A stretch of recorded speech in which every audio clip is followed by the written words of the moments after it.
Greetings and welcome to Remedy Radio, the show that communicates solutions, helping you find, learn, and eventually teach remedies for life, love, liberty, and the achievement of both happiness and satisfaction for you and your loved ones, removing your uncertainty and inspiring your curiosity.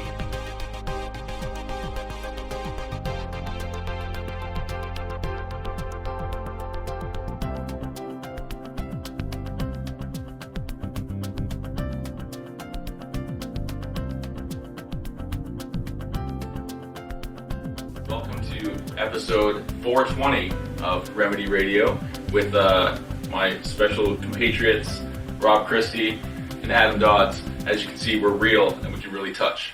So our special guests today are not really strangers to anyone who's familiar with any of our work because we do so much work with these guys.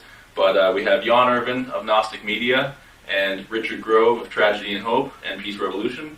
And they're in Connecticut and California, respectively. So they've been kind enough to join us for this special 420 episode, which is called How Hemp Can Save Humanity. So I want to thank you guys both for joining us today.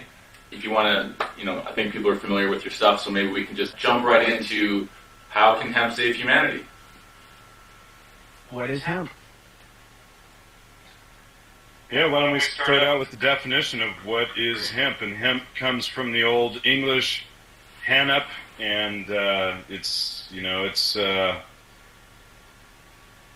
soft, durable fiber for clothing, for paper, for fuel. The plant can be used for fuel itself. The seed can be used for diesel oil, for lighting oil, for all kinds of good stuff.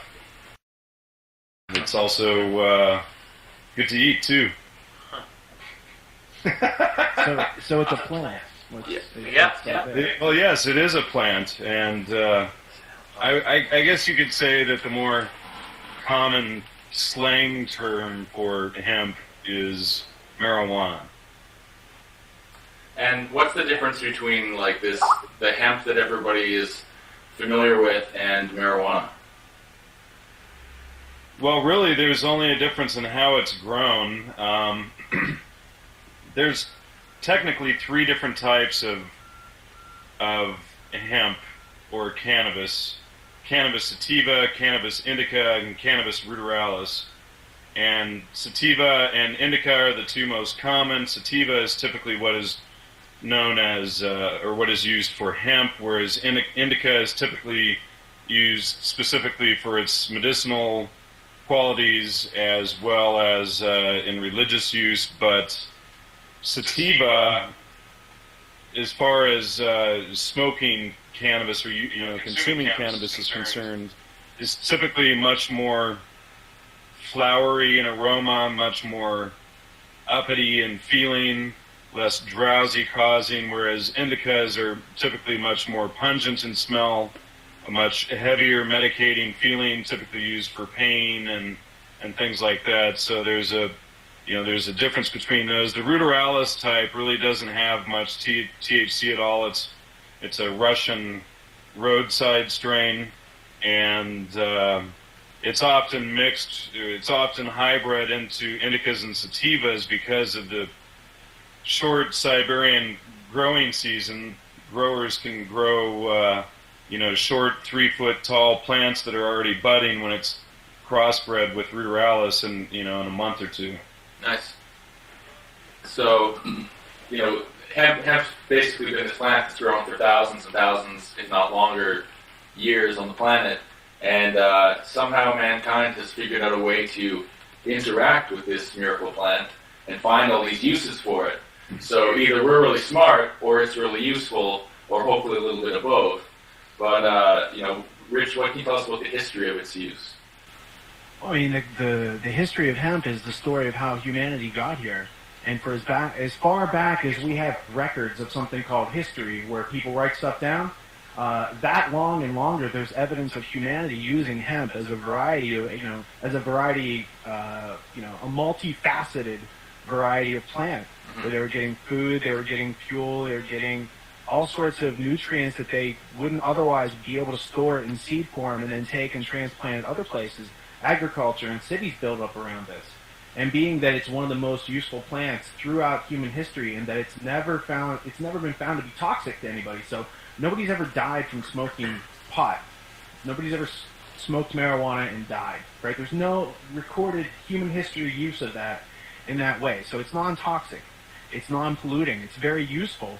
And so what you find is, because it's been so useful, and because a lot of the history that comes to us today has been written down on hemp paper, and the people back in the day when this country was founded were wearing hemp clothes. And all throughout history it's been used up until a certain point in the 20th century. So it brings about a lot of questions about, as to what was discovered, what facts and logic were discovered, that all of a sudden this became the bane of our existence, and the origin and genesis of this multi-billion-dollar war on a plant which they characterize as a weed, which means, if I understand it correctly, that it has no useful purpose to mankind, and it's exactly the opposite. So I was very interested in figuring out how this all happened, and that is the story of hemp. When you get into it, it's all throughout history. You can't see history without it, and if you're seeing history without hemp in the picture, you're not really seeing history. Gotcha. Well, so you've got this whole concept where hemp had been, even mandated by the government. Like, if you had land, you had to devote, maybe up to 10% of it towards growing hemp, and if some of that happened to be the cannabis variety, you can see how I've found lots of pictures and research of old, tinctures and medicines, painkillers, all sorts of things that were extracted essentially from cannabis. And so, like you said, there's this whole history of it being completely useful up until around the 1920s, 1930s, this alternative thread of almost like a racial, panic-based, fear-based assault against the plant started being propagated by these interests. I don't know if either of you guys... The blacks and Mexicans started using marijuana. In California, they started reporting the Mexicans using it around 1910. Mm-hmm. And down in Louisiana, the black jazz musicians would smoke it, and they would say that the black musicians were hypnotizing white women to sleep with them. So, this was this was back when it was illegal for blacks and Mexicans to step on white people's shadows and to look at white people in the face or in the eyes. So this is a really racist time. And then when they start using basically the white man's drug, suddenly it becomes outlawed. But as far as racism be irrational in the first place, so what we see is irrationality taking hold on a population. Right. And as far as its medical use, as far as I'm aware, I'd have to double check this, but cannabis extracts were the number one prescribed medications until aspirin was invented in the 1880s, I believe. Possibly 1890s, but 1886 roughly, I think. That's pretty interesting. Have you ever heard of cannabis being used for any other type of medicinal purpose?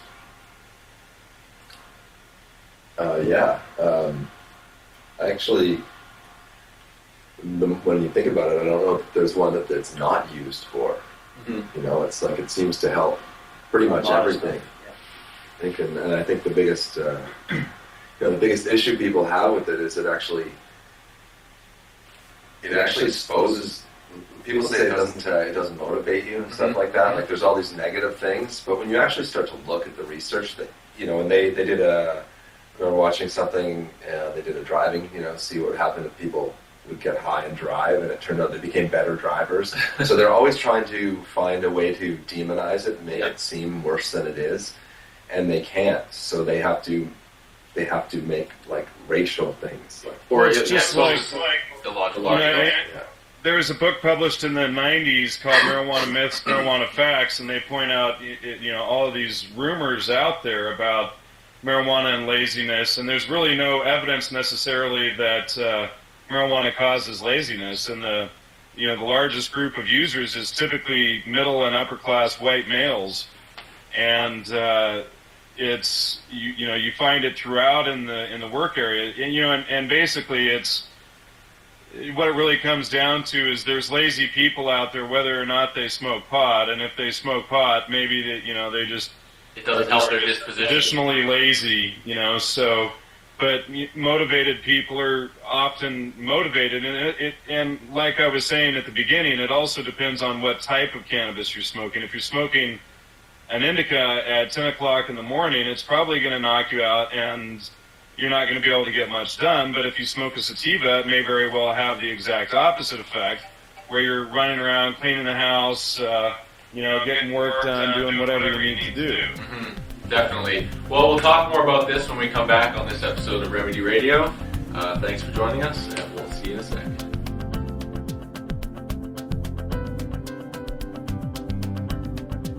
All right, we're back with our special guests, Jan Irvin and Richard Grove, on this special 420 episode of Remedy Radio and Peace Revolution. So we were kind of talking about the history of hemp, and we're getting into why exactly it is illegal in the first place, after it seems to have been such a useful boon upon humanity. So maybe we can get into,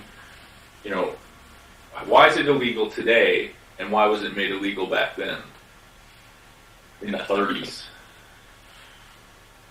You want to take the story of hemp, John?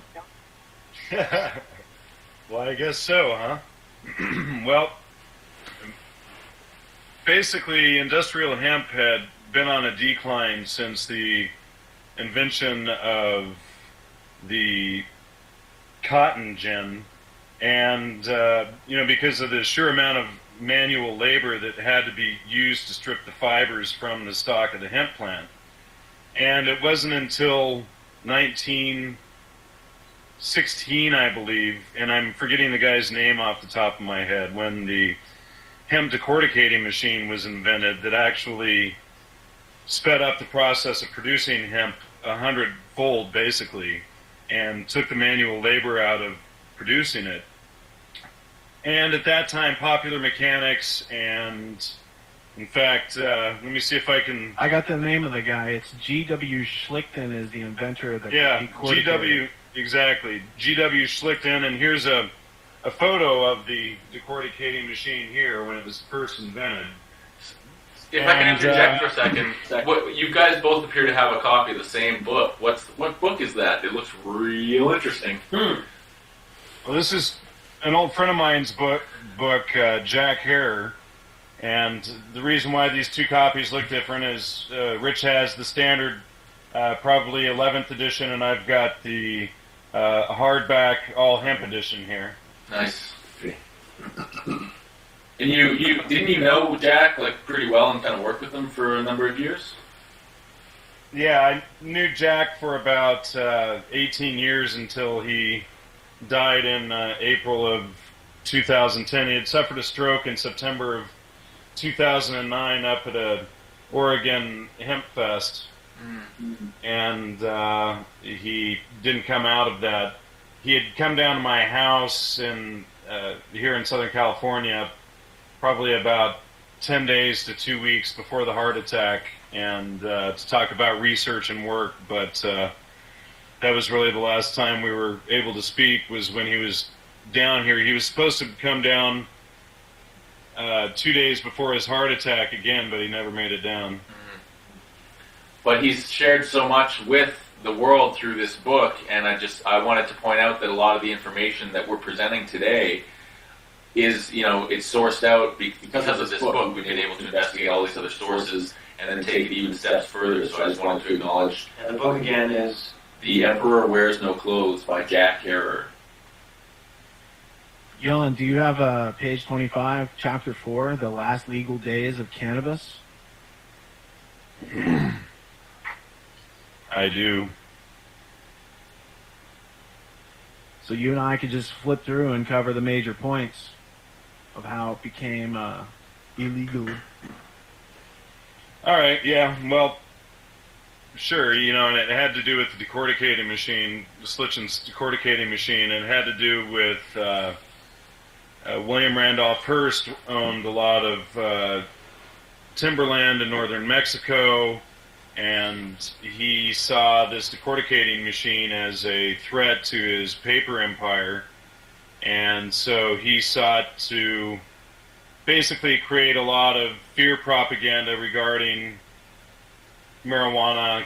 Actually, he's the one that really started promoting the word marijuana in the media, and that's where the word marijuana came from. Otherwise, it was known as cannabis or cannabis hemp or hemp before that. And so he used the opportunity of the Popular Mechanics article and the other information coming to light at the time. He used that as a reason to drum up fear regarding marijuana, and which is marijuana is really just the flowers of the hemp plant, and there's a lot of misinformation out there that marijuana and hemp are different plants. It's not the same thing. That's not true. Hemp is cannabis sativa. Marijuana can very often be cannabis sativa, and or cannabis indica, like I said earlier. But it's the same strain. It's all in how it's grown. For marijuana, you separate out the males from the females. That's the primary difference. Whereas for hemp, they're grown close together. You don't take out the males and the females. You don't separate them.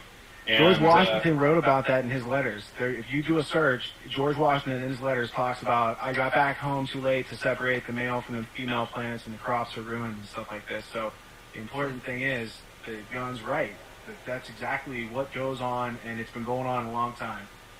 So here's the Popular Mechanics article, $1 Billion Crop, which premiered in, what was the date on that? February 1938. And then there was another one, Popular Mechanics here, the most profitable and desirable crop that can be grown. And that was from February 26, 1937. So basically, these two articles came out and set the stage for a revolution in the hemp industry, and it's posed to reestablish hemp as a major competitor against cotton again, which cotton had edged hemp out in the 1880s with the invention of the cotton gin and the removal. Another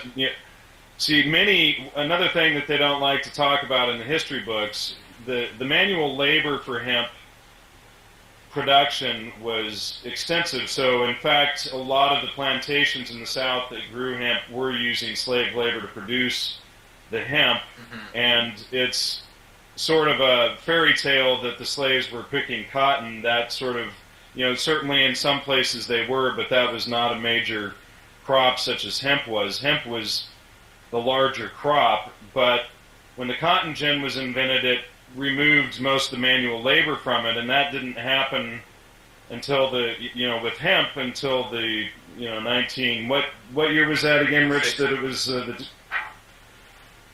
I put it away, but it was 1930 was the letter that I was looking at. Well, the decorticating machine. He said it was 1919 before, but in the 1910s. See, here's colonial pictures of people cutting the hemp, and it was all done by hand. You didn't have tractors to come up and cut it. And here's an old wood cutting of the manual process required to strip the fibers from the stalks and to prepare. They were huge, right? From it. Yeah. Yeah, and hemp can grow up to 18, 20 feet in 3 months, and in some places in Europe it can grow even more. Like there's areas in Serbia where they have some of the record growth rates in the world in a very short period of time. But so it was really the invention of the decorticating machine, and then the Popular Mechanics and Popular Science announcing of that, and then a year later in 1937 was when the Reefer Madness propaganda started. So it was right about the same time these articles came out. And that was started by William Randolph Hearst and the Hearst newspaper company or empire. And so he was just out to protect his timber industries and, keep his... basically what it comes down to is when you can cut down a bunch of forests, you don't have to pay a bunch of farmers and people and keep the the supply of resources local and domestic. You can just cut down resources from another country and import it basically free of charge, and that's what he was doing. All right, so you spurred a little thinking on my part, and I made a note. So you mentioned this guy called Eli Whitney and his invention, the cotton gin, right? And I remember learning about that in school. I also remember him discovering or inventing this thing called interchangeable parts, which made the Industrial Revolution possible in the first place, right? So you got this guy, Eli Whitney, interchangeable parts, the cotton gin, Industrial Revolution, and then you've got companies like DuPont who create things like dioxins, which are poisons that go in your rivers. Do a little Google search on that. And they do this DuPont got big by making gunpowder for the Civil War, et cetera, as well. Right. So they're a great company of humanitarian efforts, right? So they're doing this to make wood pulp paper. So DuPont and Hearst and J.P. Morgan are like a triangle between the wood producer, the person who needs the paper for his newspapers, and the banker who funds it all. So you have J.P. Morgan, DuPont, and this guy Hearst, and they all conspire to... Andrew Mellon was in there as well, I believe. Well, the point is that there's a closed circle, and that instead of using hemp paper, which lasts forever, they wanted to use wood pulp paper, which kills our trees, stimulates this thing called global warming, whatever that is, and puts a bunch of poison in our rivers, right, and empowers all these corporations and bankers. So you see this trifecta. And I have to note the history that in 1935 that these people got together and tried to overthrow FDR. And they went to this guy named Major General Smedley Butler, and they said, hey, we want to pay you to overthrow this country and take these 500,000 men and do it. This is why they were doing it. And when they couldn't do that through the business plot, a couple years later, they're like, we'll just make hemp illegal. And that gets the same aims done for them in that legislation. All through irrationality, I'm on that. Well, we'll speak more to the idea of irrationality controlling the fate of and control of hemp when we come back in this episode of Remedy Radio.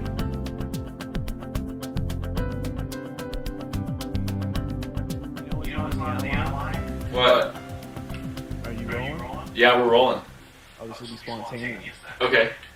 You know what's not on the outline? Cana Bossum. And you know what made me think of it? The fact that your camera is sitting on top of the Peshitta Bible. The Holy Bible in the Aramaic. Check it out. Yeah. Compare it to your Chris Bennett from research done in the 1930s by Sula Bennett, not any relation, has shown substantial evidence that the Cannabis of the Bible is actually cannabis. And I don't remember exactly which passage that's in. I do have it talks Chris's about book here within arm's reach, but maybe 2 arms reach. the Cannabis reference. It references it several times in the Bible. It pertains to going into the tent where they would create a bunch of smoke, wherein Yahweh was found, and this is the whole origin of the Bible. If you read it carefully and look up the words. Yeah. Well, it seems that the reason religions were actually able to take control, and we'll not go off on this too much, but was through the use of these sacraments to create a religious experience, and it was the shamanistic priests who controlled the access and doling out of these psychedelics that could induce the religious experience, and that would somehow assert, see, this is real. It says in the Bible that Moses was initiated in the highest mysteries of the Egyptians. So Moses was a high priest with knowledge of these sacraments, and then he led a group of people, and there's a whole story to recount it, and it says all the time that they're going in and making this smoke and talking to Yahweh, but no one else is allowed to do it. It sounds a lot like prohibition of hemp, because the elites deal in these drugs. They're the ones who transport it. I mean, this country was built on hemp and opium and tobacco, the most addictive substance on the planet from what the studies say. So we have to think about this. This is the origins of America, and the one good part about it is prohibited, and we're told it's an evil drug, and yet these other things can be made, you can get it down the street any time of day or night. Yeah, it's never actually killed anybody. They're just using it from a moral perspective, from a racial perspective, and it seems to be covering for these other interests who are really threatened, from oil to food to textiles and on, and especially the medical industrial complex. This whole thing is grown around patentable items that are all extracts from plants, whereas you can't patent a plant in its pure form, right? Like cannabis, so it's simply not profitable.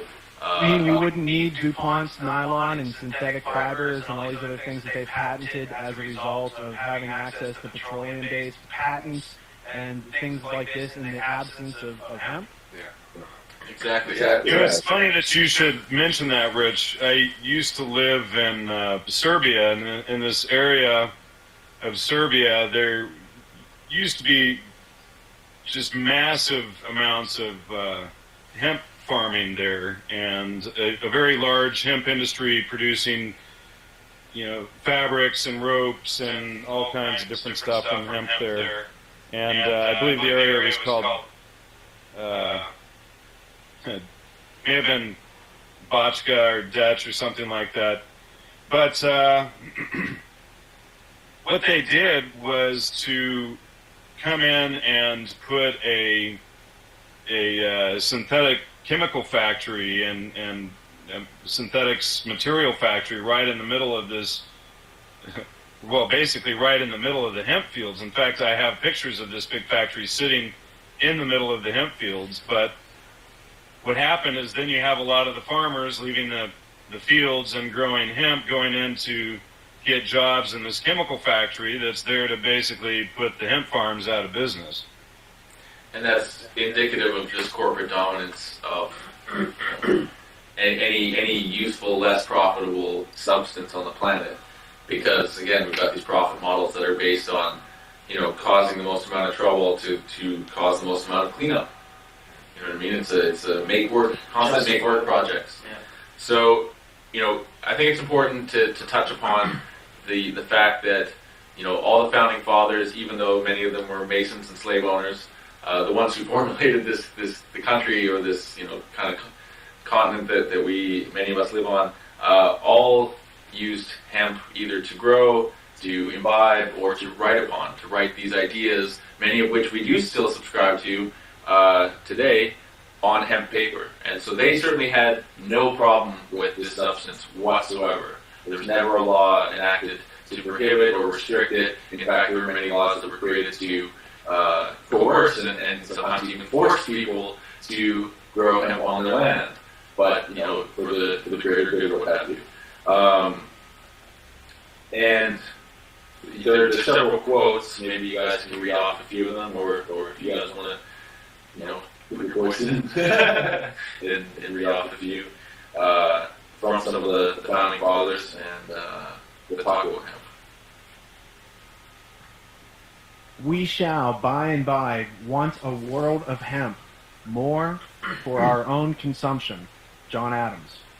Thomas Jefferson's Farm Manual in 1791 says, hemp is the first necessity to the wealth and protection of the country. And then George Washington said, make the most of the hemp seed and sow it everywhere. So I'm unclear as to why we don't have this for a logical, rational reason. I'm clear on the irrationality of what happened in the 30s, but I'm unclear as to why people haven't figured this out yet. And Rob, what did Henry Ford say? Because he made a car apparently out of hemp. It says, why use up forests which were centuries in the making and the mines which required ages to lay down if we can get the equivalent of forests and mineral products in the annual growth of hemp fields? And you were gonna mention about Henry Ford's car there, John? Henry Ford made a car out of different composites to make plastic, including hemp resins.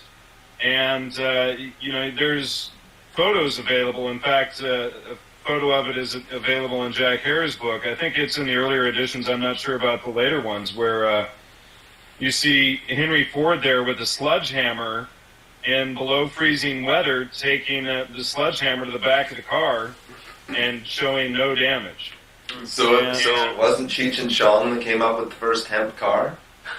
No, it wasn't Cheech and Chong, and it wasn't Saturn that came up with the first side composite dent-resistant panels. That stuff came out, 70, 80 years ago, actually. And then they banned hemp, and in fact, Standard Oil, who basically was behind the founding of Chevrolet, put gas lines in the original Chevrolet cars that would basically rot or melt if you used anything other than gasoline instead of like hemp ethanol. So, Standard Oil was involved in promoting this type of stuff to really shut down this hemp plant and its many uses on many different levels. Well, you mean the cars ran on something other than gasoline before sometime in the past? Is that what you're alluding to? Well, not only did cars run on something other than gasoline, like ethanol and methanol, but we also had a significant number of electric cars back in the 1910s and 20s. Back to that ethanol and methanol thing, could that sort of stuff be made from hemp? It absolutely could be. Yeah, So at some point in the past, people ran their cars off of the alcohol produced from hemp. And then From hemp and many, definitely hemp as well, but hemp is one of the fastest out-of-water growing plants other than, like, say, bamboo and other things, but it's one of the fastest out-of-water growing plants, and it can easily be converted into ethanol and methanol, and I believe it's Mobil Oil Company that owns a patent on converting methanol directly into gasoline. Yeah, and all the cars that are built today can actually run on hemp alcohol. And hemp actually produces more alcohol than anything else. So, like, its production of oil. There's algae and things like that that'll produce more, but as far as, on the land farming techniques and things, it far surpasses crops like corn and soy and all of these other crops that they claim are taking food out of people's mouths if we grow them and use them for biofuel, and artificially hyperinflating food prices, which is a big farce because none of the studies that I've looked at, in fact, there was one study that came out maybe 8 or 10 years ago from Cornell University saying that there was no plant solution for the biomass fuel biomass problem. And you read through the study, and nowhere does it quote even their own previous studies done at Cornell University on hemp's diversity for crops and things like that. And I sent an email to the professor the researcher who wrote the article there at one point, and of course I never got a response. Why didn't she look at Cornell's own previous studies on industrial hemp for biomass and biofuel in her critique of the available biofuels out there today? Well, that's indicative of how they like to kind of ignore the evidence that's out there. And when we come back, we'll talk about how they ignore the evidence of hemp as a useful health product. Did I say health product? Uh-oh. Is the FDA coming?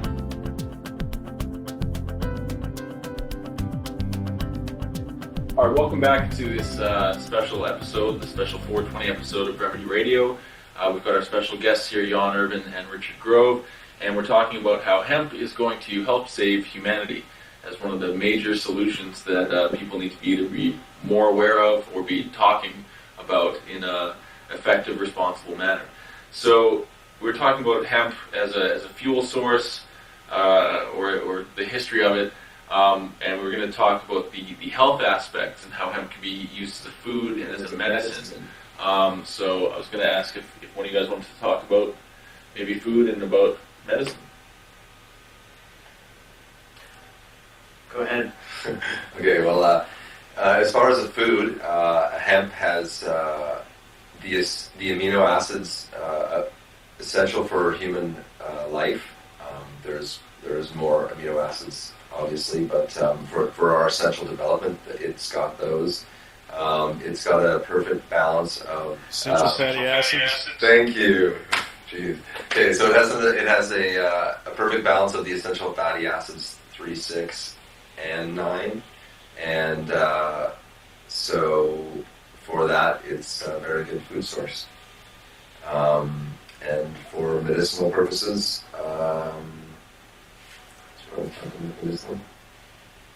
yeah, I mean, I've just been blown away by listening to all you guys talk about this stuff. The whole episode has just been extremely enlightening. In terms of medicinal stuff, from what I understand, it can help with pain. People who have cancer, people who have types of diseases that will inflict pain will often get minimized with using THC or marijuana. So in terms of the specifics of it, I'm not exactly clear. I think Jan would probably be able to answer that question, or Rich. Well, it can also be, it's used to control nausea for people with, with IBS or intestinal problems. It helps a lot with relaxing the stomach so that people can eat. With AIDS wasting syndrome, and I recommend people check out Dr. Peter Duesberg's work and stuff like that out there on AIDS. But anyway, regarding that, it helps fight against AIDS wasting syndrome. It helps fight against the nausea with cancer.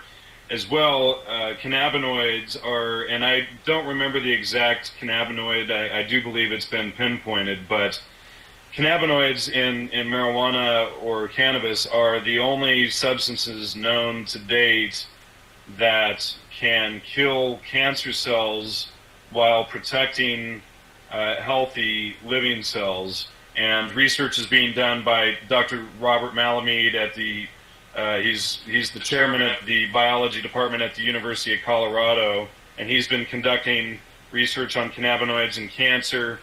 Rick Simpson should not go unmentioned, and he's a Canadian that's basically been on the run for his work regarding teaching people about how to cure their own cancer with his Rick Simpson hemp oil. And I've got in front of me, and I'll send it to you guys so you can post it to the notes for this show, but I've got a list of about 20 different cancer studies, THC and cancer up to 2008, and that's not including the last 2 or 3 years worth. So I've got about 20 studies here showing the efficacy of cannabinoids on THC from Professor Guzman, pilot clinical study of delta-9 tetrahydrocannabinol in patients with recurrent glioblastoma multiforme, and that's from the British Journal of Cancer, and there's numerous other studies here, all basically talking about different types of cancer, from brain tumors to skin cancer being treated with cannabinoid extracts. Mm-hmm. And I think, since you mentioned Rick Simpson, that it's important people check out his there's films of him online, Run from the Cure, and there's a couple other videos of him talking, giving presentations, and other people who've actually tried the hemp oil recipe that he's put out there on themselves, and they've documented their own process and put that online. And for those who aren't aware, Google Video is taking down like all their videos in the next like 8 or 9 days. So, and a lot of these, like Rick Simpson's work and the Peter Duesberg documentary on AIDS, they're all going to be gone. So it's important that you get out there and download these things and re-upload them on YouTube and Blip TV and Vimeo and preserve this information, because if Google will argue that they're just making more space for more YouTube stuff, but a huge crap ton of documentaries that are really amazing, that are full length, are going to be gone off the internet in the next 2 weeks. So the power's in your hands to forward the message. Absolutely. So yeah, a lot of the use of hemp and hemp oil and cannabis as a medicine today is almost you have to guinea pig with yourself and find what dosage works for you, and because our governments continue to make it illegal, even though you can't take a high enough dose to kill yourself. Essentially, you can fall asleep, and that's about it. You might get the You can munchies. get really high. Yeah, you get really high, get really and you might high, think yeah. that you feel like you're dying, but that's called a religious experience. That's a whole other episode. I think maybe we'll just transition into one of the more useful elements of hemp in how it can help save humanity, and that's as a fuel source. People can argue that electric and water power are definitely better for traveling, but in terms of like generating power or using a renewable resource that can help generate power in certain forms, hemp is certainly useful as a fuel. So maybe you guys can talk about that. Well, I mean, if you look at the problems that plague people today, like the status quo problems, people talk about this thing called global warming.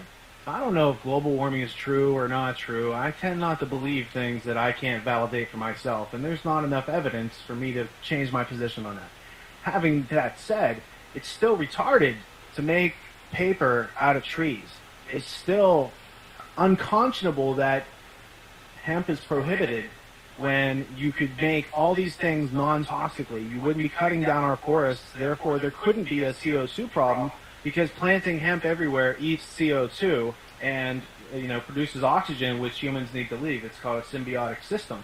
So if there's too much CO2 and we're cutting down rainforests and all these growth forest trees, all these forests full of hundreds and hundreds of years of growth that can't be replaced immediately, then you have to reconsider and start looking at the root cause. And so why are we cutting down trees to make paper again? Because the paper fades away and it's got acid in it and it produces all these toxins and all these other things.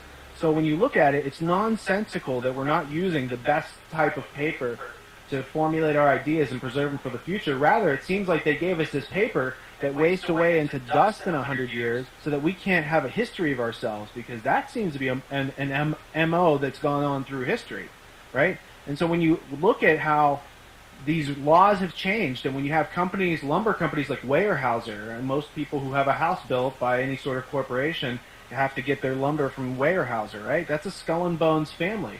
So when you have these large families with these networks that are buying into the lumber industry, and then they own the paper making industry, and then they own the production of publications, newspapers and magazines and multimedia and all this stuff through the 1900s and the 20th century, that is control of the mind of the people. And if people just got back to a little bit of reality and understood that there is a single plant that can provide a multitude of solutions, first of all, dealing with what you think is a problem, global warming, making that go away so you can see the real problems. The real problems are that you're using words to make laws to prohibit things that then put human actions in juxtaposition, like direct conflict with human needs of survival. And we're all killing ourselves because we can't literally understand what's going on and why things are the way they are, which is why we kind of invest our time doing something like this, so we can get to the bottom of this and figure it out and learn our way forward. And you have to get... Oh, go ahead.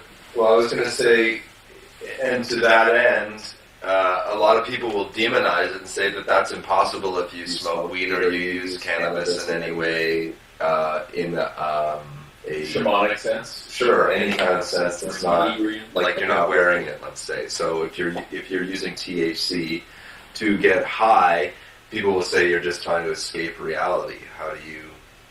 But then what's an antidepressant? What's someone who drinks alcohol? Well, I think well, that's even then though. It's like, and then you have to define what is reality. But it's like our whole society are people who are basically being misled and controlled by the media and by politicians and marketing and public relations firms and all of these things, and certainly that. And living in that sort of lifestyle, being mind-controlled literally, I don't see that as living in any sort of reality whatsoever. That's living in a marketing, corporate, delusional world. So, is it that which is which here? Does one take you out of reality or put you actually into it? Right. That's a good question. Right. Well, let's look at petroleum production, because with the prohibition of hemp, you have companies that are skull and bones owned companies that own the patents to crack the petroleum molecule, and because of that, They do a standardization on gasoline around the world and oil that our military and everything else runs on. Right now it's all on petrochemicals.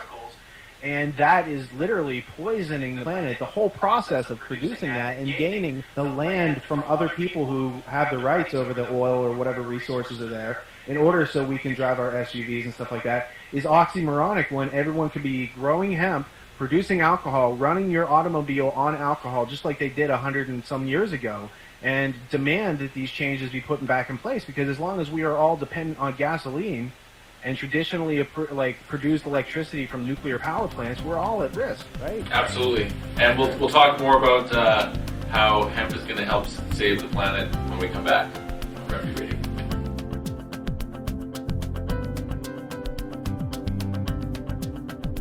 And we're back on Remedy Radio, this special episode, 420 episode, with special guests John Irvin and Richard Grove. And we're talking about hemp as a fuel source and how hemp can literally save humanity by fulfilling the needs that have been warped by these greedy corporate interests and the kind of secret societies helping to coordinate them, I guess. So, Rich, you were mentioning that we're going to other countries and stealing their resources when none of this would be necessary if we were just growing enough hemp at home, which we've conveniently made illegal, which completely works against all our own financial, energy, food, fuel, and clothing interests, and production interests even. So, think about this. What is the logic of growing grass in your yard and cutting it every week? I mean, it's an English tradition that came from people who had slaves who could afford to go roll their lawn and then take little scissors and go out and cut it because they had slaves that do this. And it was a sign of being rich that you didn't have to grow your own food or fiber on your land. So what do we have today? We have a bunch of people who want to be like their slave master class, and they emulate them, when we could all be growing hemp in our yards and growing our own gold, literally, and you could take it to a community hemp processing center and people will be employed, everybody will be able to make their own income, right? This is not for everybody, but there's a lot of people out of work. And I think that we need to start taking the solutions that are on the table and saying, hey, why isn't this on the table? Because I'm looking over there and I see hemp, and that could be the solution to all these problems on this table, right? So we start asking these questions, and you can start growing your own plants. And this puts you back in touch with nature, and maybe a little bit less TV time because you're out practicing some horticulture, growing some real grass, right? And that can provide food for your community, it can provide fuel for your vehicle, it can provide fiber for your clothes, and it wouldn't be hard to take your hemp down the street into the processing center, and then some people out of there are getting jobs as weavers, and they're making textiles, and some other people become tailors, and all of a sudden we all have custom clothes that'll last 100 years. Instead of these things that are being made by slaves on the other side of the world, and they're falling apart after a couple of times through the washer and dryer. That's all driving somebody else's profit model, and it doesn't profit any of us to participate in that. So I'm confused why more people haven't caught on to this, but maybe sharing some of these perspectives will get some people to think about what's really going on out there and how they're being controlled through things that you can't really control, like your need to transport yourself to get a job. Absolutely, and most importantly, as we're seeing with the foreclosures, our need to live in a place that is decent and affordable and increasingly sustainable. So I thought it was interesting because I had just been informed about a building material that's kind of like a hempcrete that uses cannabis or hemp stalk as one of the main building materials, and that it's like super powerful. So maybe anyone want to? Sure. Well, it's called, in French, it's known as isochanvre, and it comes from mixing hemp herds and limestone and lime together, and it petrifies. Basically, you mix it with water and it petrifies. And there are bridges in areas of France and other parts of Europe that are more than 800 years old that are still usable today that are made from this process.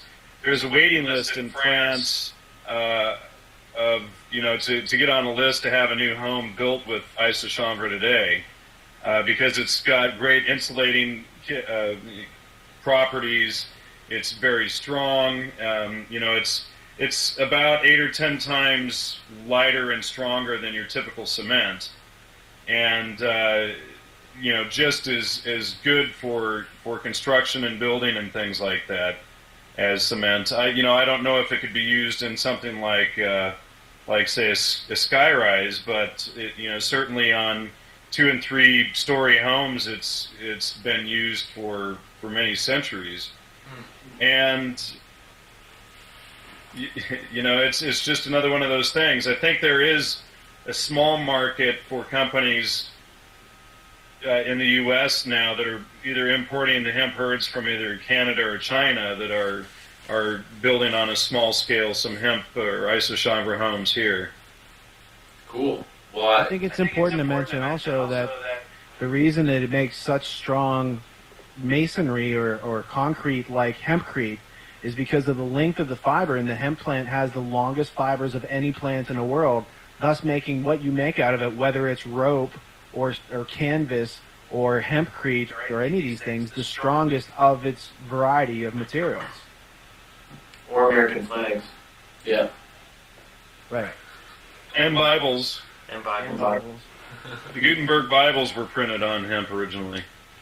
And the drafts for the Declaration of Independence and the Constitution and the clothes that the people who signed all those things were wearing. Basically, anyone who wants something to last makes it out of hemp. But if they want, what is it called? Planned obsolescence. Planned obsolescence, then they make it out of anything but hemp. And then they can sell you more crap after your stuff turns to crap. Speaking of cleaning up crap, I know Chernobyl, which was a huge nuclear disaster in the 1980s, 86 to be specific, that they used some form of hemp or hemp byproduct to help clean that up. And so since it's a very relevant issue today with the Japanese nuclear disaster, and we on the West Coast are, concerned about radiation, how would hemp apply in this case? Or how did it apply with Chernobyl? Well, in the case of Chernobyl, you can do a simple Google search, hemp plus Chernobyl, but I think the title of the article is Hemp Eats Chernobyl Waste or something to that effect. And Chernobyl happened in 1986, for those of you who might not have been born back then. And afterwards is the most toxic disaster of human history, which has now been surpassed most recently by something everyone knows about, is the Japanese disaster. Something like hempcrete could have been used in Japanese structures that would give them a stronger tolerance to earthquakes. And if hemp was being grown everywhere, we wouldn't have such a demand to produce something that is radiologically toxic to humanity for the next 100,000 years, being the fuel which the fuel which makes the water boil and turn the turbine and make the electricity, which is the same technology they had 100 years ago. Only now we poison ourselves as the process of doing that, right? So the irrationality of that whole situation aside, what you have is the ability for things to be created out of hemp that aren't being created out of hemp because everything has been prohibited around the world. All these countries, like the Japanese right after World War II, had to sign a treaty that in order to have peace and not, get messed up by war anymore, they have to also not grow hemp, because that's part of doing business with the United States, is they demand that you not, grow hemp. So in the case of Chernobyl, what they found was they could plant hemp in those areas that were otherwise off limits and humans can't go in there. You can plant hemp. The process is called phytoremediation, and the hemp stalks take all these, it has deep roots, which helps to restore the soil and pull the strontium and cesium and all these other toxins out of the soil and up into the stalks of the plant, where then you can go disperse the plant in a safe way where it's protected because it's been integrated into the plant and it's no longer as dangerous to human beings as it was before. And it makes that land reusable. So if there's an accident in Japan that's going on, then this has to be part of the solution if there's a real solution. And unfortunately, we're controlled by gangsters who aren't interested in providing us with solutions, which is why it's prohibited. But that's just my opinion. And they make everyone who uses it out to look like they're some kind of gangster. Right. It's all bizarro world. So, we don't want to do anything based on logic and common sense. We have to, do the most irrational thing that generates the most profit in the free market system to That's a fallacy. There's never been a free market system. There's never been a free market system. That's not common anymore. Yeah, typically that seems to be the angle that's taken, is the most absurd and least logical direction that generates the most profit for the most shareholders of this and that company is the so-called solution that's chosen instead of the most obvious, whether it's the Gulf oil spill or Chernobyl or Fukushima, Well, not for nothing, but in this book, The Emperor Wears No Clothes, which you can get for free online at jackharry.com, it has the transcript, the congressional transcript, where Harry J. Anslinger, the drug czar, goes through and tries to demonstrate why marijuana, hemp, all these things should be illegal. And it's totally racist. And you can read the transcript, and once you read that transcript, you can set yourself free from the fallacy of believing everything that we've been told in school, up through, Nancy Reagan's Just Say No BS campaign. Yeah, we just believe in all the different hoopla that's essentially broadcast out there, because it's put out there enough that even people who've never come across cannabis, never tried it, never interacted, or never knowingly interacted with any of its byproducts, that they can live in this kind of bubble where it's like the plant never existed, like it's always been this harmful thing. And they have to create a total tunnel vision in order to avoid the abundant history that's out there if you're interested in looking at it. So, if you find the idea of cannabis and hemp, that's drug stuff, or that's hippie stuff, or that's whatever, you kind of have to get over that. It's called growing up.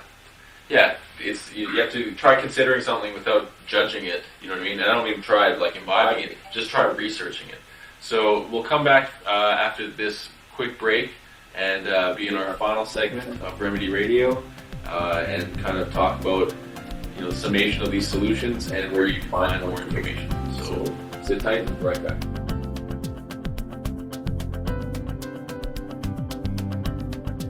All right, thanks for staying with us in this final segment of Remedy Radio, our special 420 episode, and with our special guests, Jan Irvin and Richard Grove. We're talking about how hemp can save humanity, and the many, many solutions we talked about through this whole episode are just kind of the surface of what can be many areas of research for you. So I think it'd be cool to talk about sources where people can look further at this and any other pertinent info that helps reverse this kind of negative association that anything to do with cannabis still seems to suffer. Well, we've already talked about Jack Hare's book, The Emperor Wears No Clothes. I also recommend Chris Conrad's book, Hemp, Lifeline to the Future. Richard showed Chris's other book earlier, Hemp for Health there. There's also, I run the hempforfuel.com website. That's either the number 40 or FOR. Either one will get you there, hempforfuel.com. There are, I would just recommend going out and looking at these books, do a Google search out there on hemp and look at all the information out there that's available. And like I said earlier, I'll send you the links for Dr. Robert Malamud and others' research on using marijuana or cannabis extracts, cannabinoids for treating cancer and protecting the healthy cells. Canada, in fact, is probably the world's largest producer and exporter of hemp foods. So, and we still have people that are ignorant of hemp here. Yeah. Like, what is hemp? And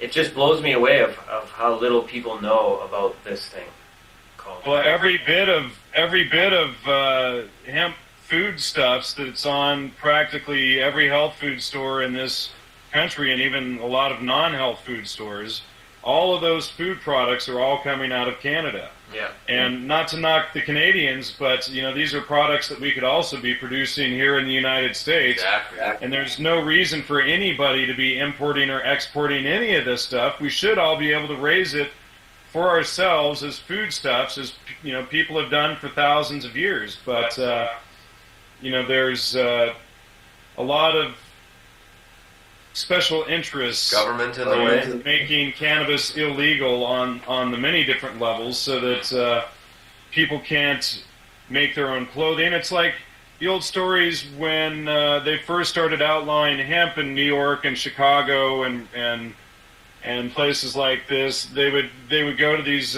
Polish families who would have hemp growing in their yards, and they would demand that they cut down the hemp plants, and the Polish would come out with shotguns and say, "Hey, you're not stealing my winter clothes," And this is the reality of it: is people back then knew how to grow and weave their own clothes right in the vicinity of their own house. Yeah. And now we import clothes from China, from slave labor, it's ridiculous. And certainly today with technology and things, we could be growing and processing hemp at home, and I'm sure much better ways than they were doing 100 years ago. Yeah, no doubt. So it seems that logic, or even 80 years. It seems that logic and reason don't seem to be as profitable a model as, having stuff that falls apart. Well, I think I can speak to that. I think I know what the issue with that is, because, as many people have pointed out, most people don't actually use cannabis. So the delusion, the commonly held delusion that's being held, is by people that don't actually use cannabis. And for most of the people that I know that have used cannabis in any fashion, they seem to see through the delusion. People call them not unmotivated. all of them. I've known some people that have actually reverted back after some propaganda feeding. But for sure. Rare.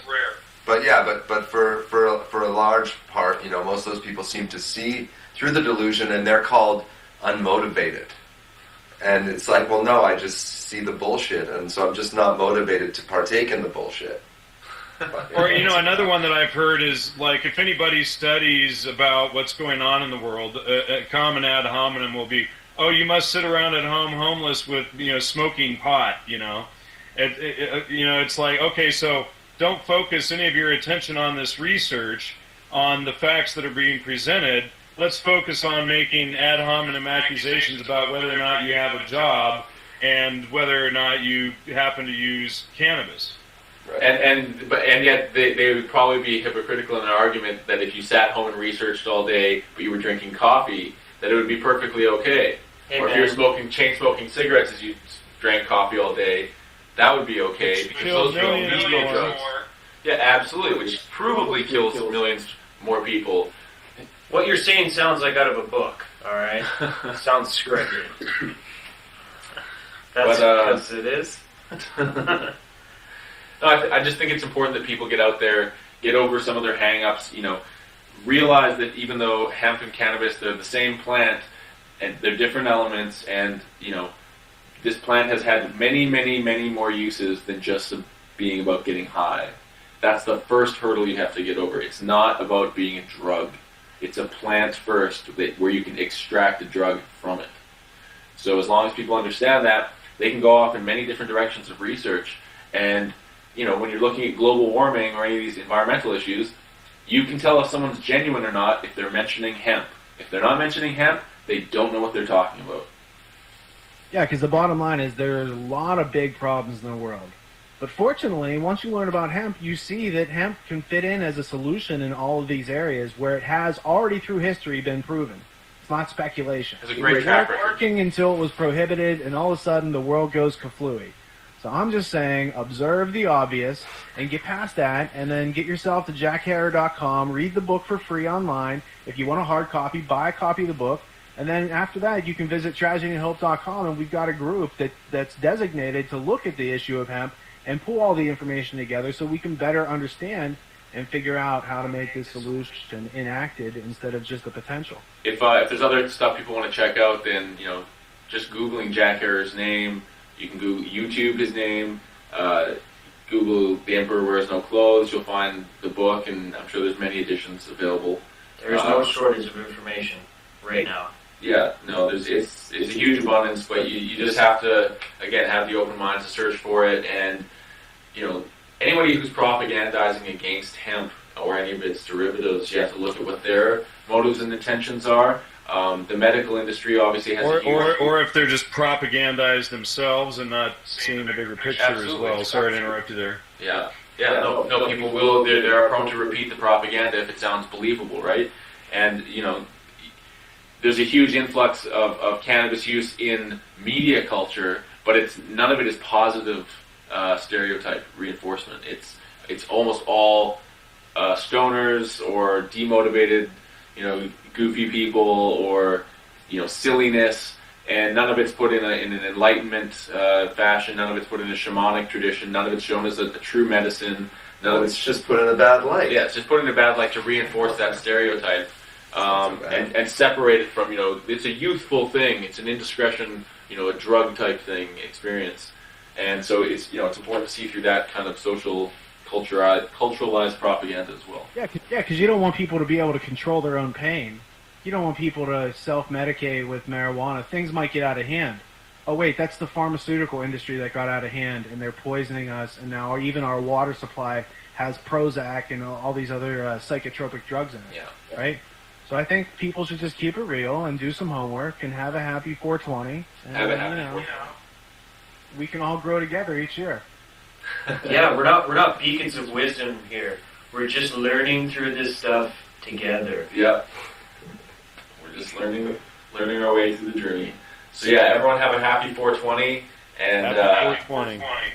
Got that 420. no, Thanks, guys. Smoke responsibly. Peace. 420. All right, thanks, guys. Yeah? That's a wrap? Yeah, that is a riggedy wrap. Cool.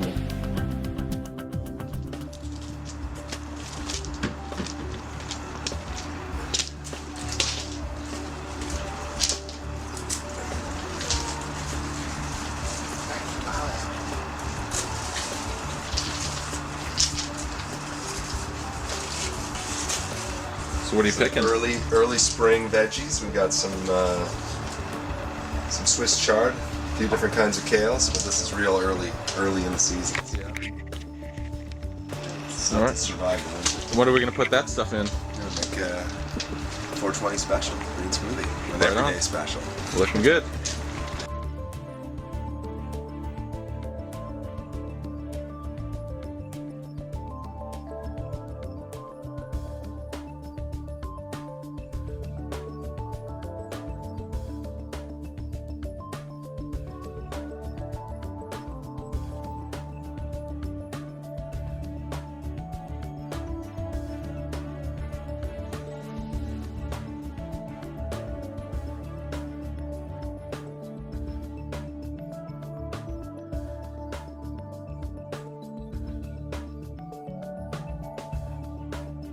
Hello everybody and welcome to Remedy Meal Time, where we believe that remedy starts on the inside. We're here in the Remedy Kitchen. Some of the things you're going to need for your remedy and for things that are going to improve your lifestyle and your life from the inside are a high-speed blender. We have a Vitamix here, a dehydrator, which is a really good and essential tool when you're making raw food, and we have a crock pot here. This is one of the things we use that's cooked. We make our herbal remedies in there, and we have that kind of on the go all the time. So, today what we're going to make is a green smoothie. We've got some Swiss chard, some collards, and 3 different kinds of kale here, black, green, and red kale. This is a red Bartlett pear. One of the things that we like to have is a pear. We've got some lemon, hemp, and apple. Cider, apple juice, whatever you like. Some people like orange juice. We prefer apple. So anyway, what we'll do here is we cut up all our greens.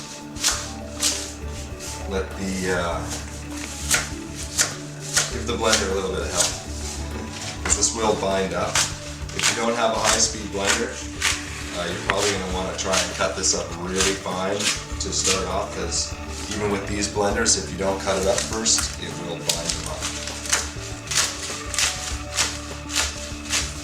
But that's the beauty of this, and what makes this so good is that you get to eat greens, and the blender does the chewing for you, because we, unlike cows, don't chew that much.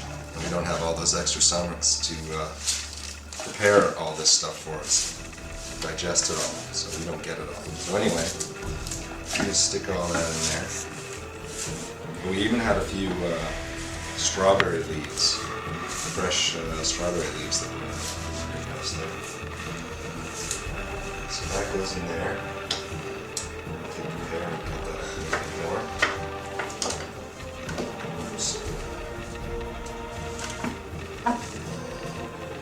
Lemon. Apple juice. Inside.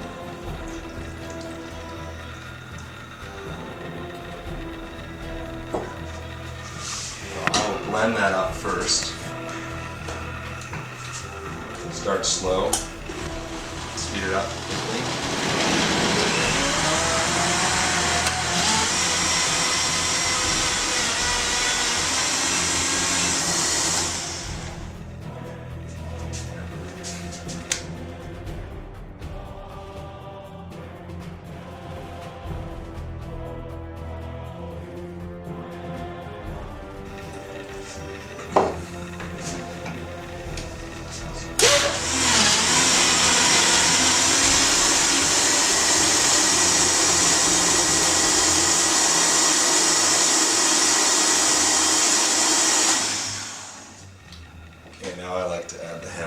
Because it kind of seems to bind it all together, hold it all together. So let's start.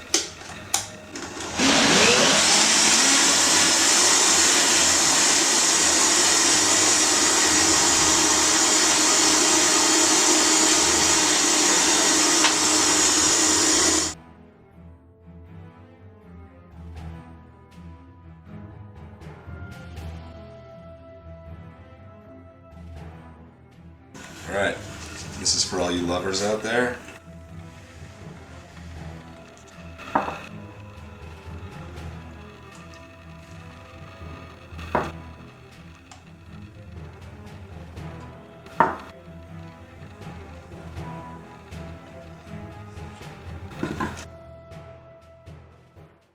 Alright.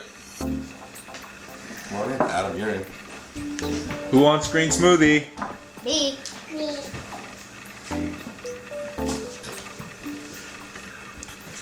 Alright. Alright. Alright. This looks pretty good, man. Cheers. Cheers.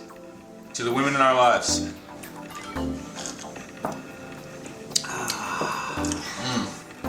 Yum. I Yummy. love green smoothies. Enjoy the green mustache. Hey. Cheers, everybody. Happy 420. Yeah. It's pretty good. Might need a little bit of blending. Yeah, I know, you just I saw the big chunk of kale going. I was like, I'm not gonna blow the take.